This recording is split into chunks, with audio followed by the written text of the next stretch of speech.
কৰ্মী হিচাপে পৰিচিত আছিল আজি কেন্দ্ৰীয় মন্ত্ৰী এটা সুন্দৰ বৰ্ণিল পৰিক্ৰমা কি ক'ব আজি আৰু মন্ত্ৰিত্ব লাভ কৰাৰ পিছত আজি প্ৰথম আপুনি গুৱাহাটীত উপস্থিত হৈছে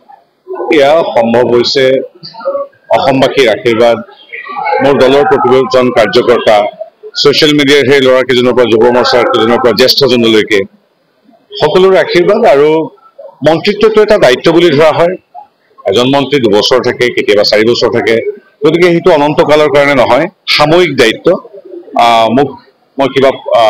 এটা দায়িত্ব লাভ কৰিছোঁ সততাৰে নিষ্ঠাৰে কামখিনি কৰি যাব লাগিব অসম তথা দেশ মাতৃক সেৱাৰ বাবে গতিকে মই অতি সাধাৰণভাৱে লৈছোঁ যিদৰে মই জ্যোতিচিত্ৰ বনৰ অধ্যক্ষ হওঁতে যিটো মোৰ মনটো ভাল লাগিছিল যিদৰে একেই সিমানেই ভাল লাগিছিল সাংসদ হওঁতে আৰু আজি একেধৰণে গ্ৰহণ কৰিছোঁ কেন্দ্ৰীয় মন্ত্ৰীৰ পদটো এইটো এটা দায়িত্ব গুৰুত্ব সহকাৰে কৰিব লাগিব তাৰ বাহিৰে মই এইটোৱে হ'ব যে দলৰ মোৰ প্ৰতি এটা স্বীকৃতি অসমীয়া সমাজ জীৱনত আপোনাৰ ভূমিকা অনন্য আমি সঁচাকৈ স্বীকাৰ কৰিছোঁ এই যিটো মন্ত্ৰিত্ব লাভ কৰিলে এই সমাজ জীৱনত আমাৰ সংস্কৃতিটো কিবাকৈ আপুনি এগৰাকী মন্ত্ৰীৰ বিভাগবিলাক এতিয়া মোৰ বৈদেশিক পৰিক্ৰমা মন্ত্ৰী এইটো এটা বেলেগ ধৰণৰ বিভাগ আৰু সৌভাগ্যবশতঃ বস্ত্ৰ মন্ত্ৰালয়তো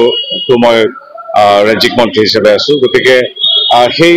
ক্ষেত্ৰত অৱশ্যে অসমত কৰিবলগীয়া বহুত কাম আছে গতিকে মই প্ৰথম দিনা এতিয়া ইমান কথা নকওঁ কাৰণ মানুহে কামেৰে গোটেই পৰিচয় পাব গোটেই কথা কোৱাতকৈ কিছু পৰিকল্পনা আছে আৰু অন্যান্য মন্ত্ৰালয়বিলাকৰ লগতো কেৱল মই জড়িত বিদেশ মন্ত্ৰালয় বা বস্ত্ৰ মন্ত্ৰালয় নহয় এগৰাকী কেন্দ্ৰীয় মন্ত্ৰী হিচাপে বাকী মন্ত্ৰালয়বিলাকৰ লগতো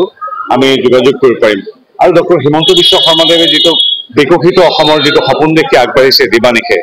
তেখেতৰ যাত্ৰাটো তেখেতৰো এগৰাকী সহযাত্ৰী হিচাপে ইমান দিনে কাম কৰি আহিছোঁ তেখেতৰ মাৰ্গদৰ্শনেৰে এতিয়াও তেখেতৰ এগৰাকী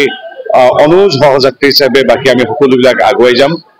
ভাৰতখনৰ ক্ষেত্ৰতো ৰাষ্ট্ৰীয় পৰিপ্ৰেক্ষিতত মোদী ডাঙৰীয়াৰ সুভাষিক তেখেতৰ মাৰ্গদৰ্শনে আগুৱামে নিজৰ জন্মভূমি অসমখনৰ বাবেও অসমৰ ৰাইজৰ সুভাষিকেৰে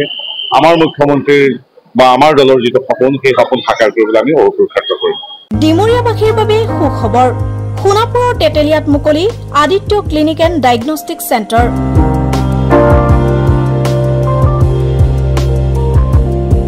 য'ত ৰোগীৰ বাবে উপলব্ধ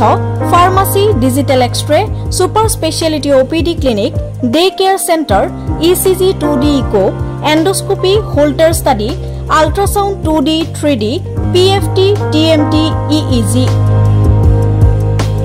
বিশেষকৈ হৃদৰোগৰ সকলোবোৰ পৰীক্ষা নিৰীক্ষা কৰিব পৰা ব্যৱস্থা উপলব্ধ আদিত্য ক্লিনিক এণ্ড ডায়েগনষ্টিক চেণ্টাৰত উপলব্ধ উন্নতমানৰ মেচিন দৈনিক 8 বজাৰ পৰা সন্ধিয়া 5 বজালৈ অভিজ্ঞ চিকিৎসকে প্ৰদান কৰিব চিকিৎসা সেৱা উপস্থিত থাকিব বিভিন্ন গুৰুত্বপূৰ্ণ বিভাগৰ চিকিৎসক যেনে মেডিচিন সাৰ্জাৰী গাইনী শিশুৰোগ বিভাগ আৰু অন্যান্য যোগাযোগৰ নম্বৰ 93655600093 অথবা 6002154585